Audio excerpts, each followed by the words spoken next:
Hey guys, Jay Calderon here with Jay Unboxing, talking to you about what exactly makes a robbery.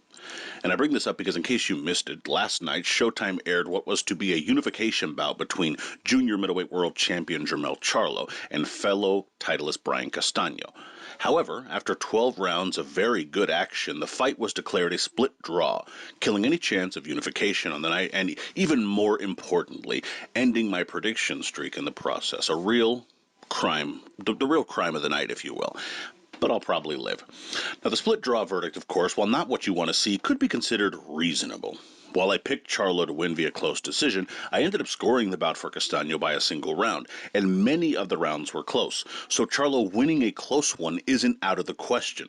It's not an insane concept. The problem is that the sole card in favor of Charlo was an astoundingly stupid 117-111 card handed in by Nelson Vasquez, a score completely detached from the actual fight itself.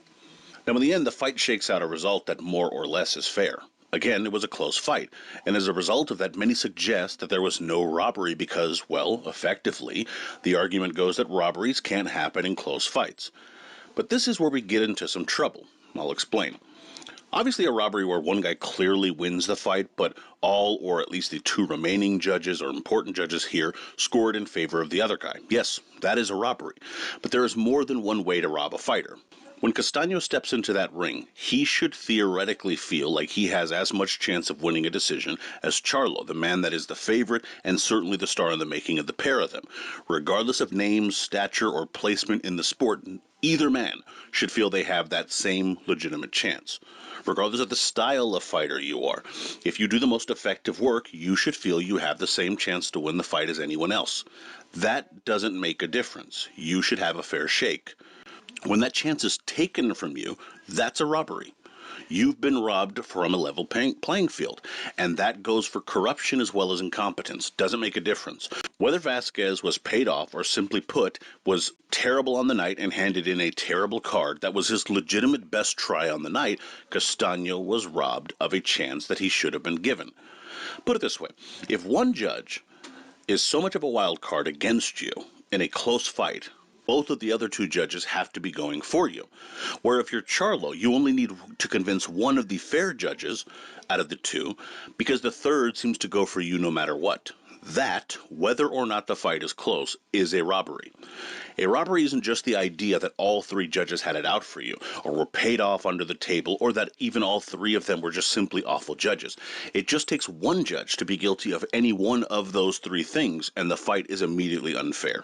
3/4 of the audience polled thinks Castano won, and any voice I heard called it close for either man, and the unofficial scorecard is a draw. How can you justify 117-111? And again, it's not that the winner was clear and that it shouldn't have been Charlo or should have been Castano or however you want to put it. It's that 117-111 is clearly not representative of that fight. So what needs to be done? Obviously, these officials need to be held accountable. Suspensions, fines, firings at some point all need to be on the table. But that only deals with the bad call after the fact. We need some proactive stuff as opposed to just reactionary stuff. So here are a few things that I think could be done pre-fight to ensure the biggest fights get the best officiating. For starters, championship-level fights should have a pool system where anywhere from 6 to 10 officials are called in on the night and can be approved by both teams beforehand. Then, before the fight, 3 randomized judges, but well-qualified judges, are selected.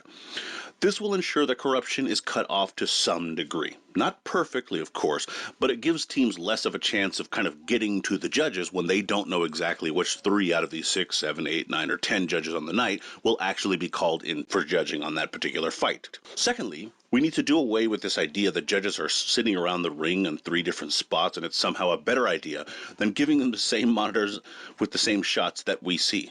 Yes, keep them apart. You don't want them convincing or persuading one another, but give them the screen we look at. This helps twice over. Firstly, they get better looks from all angles the same way we do, and secondly, they are seeing what the fans see, which helps eliminate the question of what the hell a judge is actually looking at. He or she should be watching what we are watching. We then can see what they see. They see exactly what we see, obviously, and scores should reflect that. Finally, punishment must be swift and severe, again, for two reasons. Judges will take it more seriously, but also it makes corruption a little less likely, if that is the case, because the reward doesn't outweigh the prospect of being relieved of your duties put permanently, or at least it shouldn't. I would also throw in that we should do away with state officials only working their respective states. That's just silly. The best judges should be used for the biggest fights, and you can't tell me that all of those best judges all happen to live in the same state all the time. It just doesn't work that way. And again, we're talking about people dedicating their lives and putting their lives on the line for their profession. The best we can do is offer them the best possible officiating. In any event, let me know what you guys thought of the fight. Have you rewatched it? What was your score initially? What's your new score? Would love to hear all that kind of stuff. What do you think about it being called a robbery? Do you agree? Is it a robbery in your mind? Let me know down in the comments. Would love to hear from you there. Also, be sure to like, share, subscribe, follow all that good stuff on Twitter at jcalderon_job. You can email me at jonboxing@gmail.com. And of course, visit jonboxing.com for schedule, results, betting odds, rankings, all that good stuff. And as always, until next time.